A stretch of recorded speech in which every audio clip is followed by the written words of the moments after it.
اے میرے پیارے اسلامی بھائیوں، بڑی پیاری بات ہم امیر اہل سنت سے سنتے ہیں، اسی منن والے ہیں، سوچن والے نہیں ہیں۔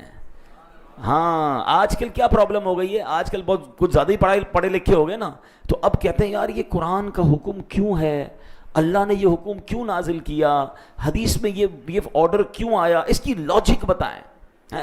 آج لوگ قرآن کے اندر لاجک ڈھونڈ رہے ہیں، آج لوگ اپنے نبی پاک علیہ الصلوۃ والسلام کی طرف سے اگر شریعت کے احکام ملے ہیں اس پر لاجک پوچھ رہے ہیں۔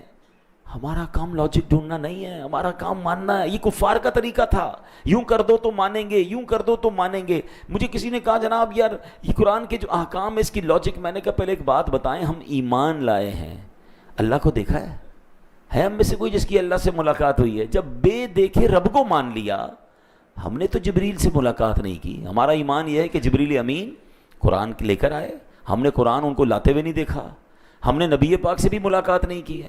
ہم مانتے ہیں اللہ ایک ہے، قرآن اللہ کی کتاب ہے، جبریل امین وہ قرآن لائے، اور کس پر نازل ہوا؟ ہمارے آقا پر نازل ہوا، وہ اللہ کے آخری نبی ہیں۔ ہم نے جنت نہیں دیکھی، ہم جنت پر ایمان لائے، ہم نے دوزخ نہیں دیکھی، ہم جہنم کو مانتے ہیں، ہم نے قیامت دیکھی نہیں، ہمارا ایمان ہے قیامت پر، مرنے کے بعد اٹھایا جائے گا، یہ ہمارا ایمان ہے، ہمیں حساب دینا پڑے گا، یہ ہمارا ایمان ہے۔ یہ ساری باتیں غیب کی ہیں۔ جب اتنی بڑی بڑی غیب کی باتیں مان لی تو اب چند احکام پر لاجک کیوں ڈھونڈنے نکلے ہو؟ یہ شیطان کا وار ہے، انسان کو اس بحث میں الجھاتا ہے کہ وہ پریشان ہو جائے کہ یار اللہ نے یہ کیوں فرمایا تھا، کیونکہ جب کسی کا آرڈر نہیں مانے گا تو پھر آگے جا کے اس پرسنالٹی کو بھی نہیں مانے گا۔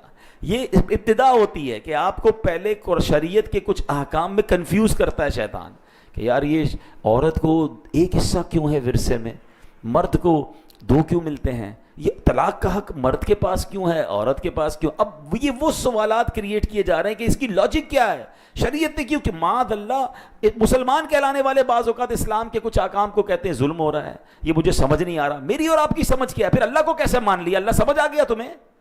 غور کریں، ہم غیب پر ایمان لائے ہیں، ہمیں کچھ یقین، ہمیں سمجھ آئے نہ آئے، ہمارا یقین ہے کہ اللہ ایک ہے، وہ وحدہ لا شریک ہے، اس کی کوئی اولاد نہیں ہے، اس کا کوئی شریک نہیں ہے، وہ کسی سے پیدا نہیں ہوا ہے۔ یہ ایمان کی پختگی ہے نا۔ جب اتنا کچھ مان لیا تو اب شریعت کے احکام میں یہ کوشچن کرنا، کنڈیشنز لگانا، یہ کفار کا طریقہ، اور پھر اس میں لہجہ بھی گستاخانہ، وہ اور بات جو ہے وہ خطرناک ہو جاتی ہے۔ اے میرے پیارے اسلام بھائی، اب میں کچھ واقعات آپ کو بتاتا ہوں۔ دیکھیں